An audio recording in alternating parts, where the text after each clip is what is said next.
Dear Melissa, as a product owner, how can I handle the redevelopment of an existing product?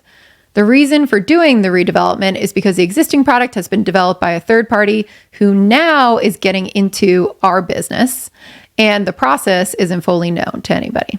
This sounds like you're rebuilding the wheel, which could be okay if this is a core piece of your business. In this case, there are parts where you strive for parity, but you also want to understand how people use your product or that piece of your product, let's say, that's integrated into your system in a different way. So first, I would start from your users. How are they using your product? What was that third party good at? What did they like about it? Then I would try to figure out and understand their workflow really well. I would try to make sure that you understand what pieces of those products really matter. That's what you're going to start crafting your product idea for. A lot of people like to strive for a complete parity here, and sometimes you don't need complete parity because you don't use pieces of this existing product. You only really need what people use. And in this case, if people have been using this third party and you found out through this discovery work that I'm talking about that they liked it, it worked, things were really great, you're going to scope out your new vision, your new idea for building this yourselves, and then you're going to build it.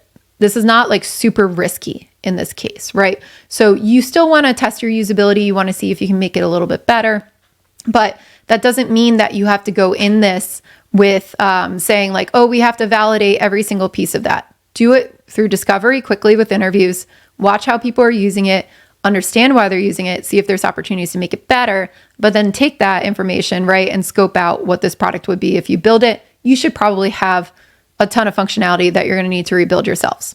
That's okay. So scope that out and look for those opportunities to actually do a wow factor.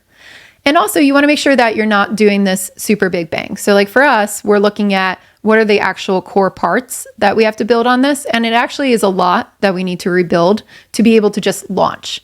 And that's okay. Sometimes I think people think that's anti-agile or like, we're not doing MVPs. Like we're still doing a V1, but we have a whole existing business using this functionality. So we need to make enough tools to have some kind of parity with it, but it doesn't mean that we're building absolutely everything that the other platform has. We're not rebuilding it. We're rebuilding only the functionality that we used into our own.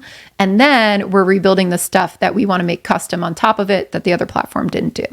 So that's really what I would look at. You can still scope this down into a smaller first version that helps get it out into the world, get you off that third party, and then you can carve out more from there. But make sure that you have the must-haves on your platform. So there's a great thing out there called the Kano model. That's probably a fantastic prioritization framework for you right now. And what that looks at is features that are must-haves. Like if people don't have this, and they were using it in a workflow and we don't provide it, it's going to break their workflow and they're going to be very unhappy. Build that thing. Put that in your first version, right? Then there's performance ones. So I think they call them reformers, but this is the middle diagonal line that goes up in the Kano model if you look at it. And what this is saying is that every time we put a new feature in that's like that, it makes things marginally better. So maybe you make it faster, maybe you make it better UX on top of things, but you can look at that and say, maybe there's a good rough and dirty first version we can put out that everybody will be satisfied with, but in V2, we can make this a lot better, and we're going to launch something that's a little bit better, more performance enhancing. And then you have delighters. And for you to do a relaunch like this, where you can actually take people off this third party and put this new one in, if it's just like a basic thing that works and nobody's really struggling with it and it looks great and it's not like a super high priority, you might not want to throw a delighter in there. But if it's something that's critical, and let's say, here's a big one. Let's say you have to actually move people or migrate them from the third party onto your platform and they have to do something, this is where delighters come in. So anytime you have to ask a user to leave what they were doing now and migrate to a new system, you want to put in things in there that solve problems they've been asking for, like things that you have not solved yet, things that are painful, or you want to do it in a better way because that incentivizes them to move. So think about that when you're rebuilding this, if that's your case. If this is on the back end and nobody will see it, you don't have to worry about those things. But if this is on the front end and you have to ask users to do an action to migrate from this third party onto something else, this is where delighters become amazing, right? Delighters really help people see the value in moving. So they're going to want to do it more.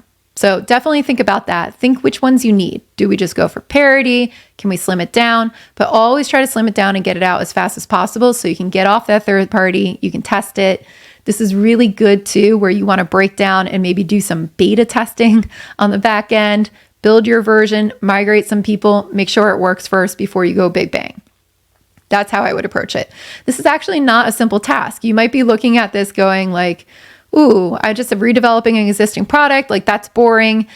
This is actually a pretty hard thing. And we do it all the time. Like product management does this all the time. So don't look at this and go, oh, poo poo. I just have to recreate this. Like it's your opportunity to shine. You can do it better. You can do it seamless. And pulling this off is really, really important.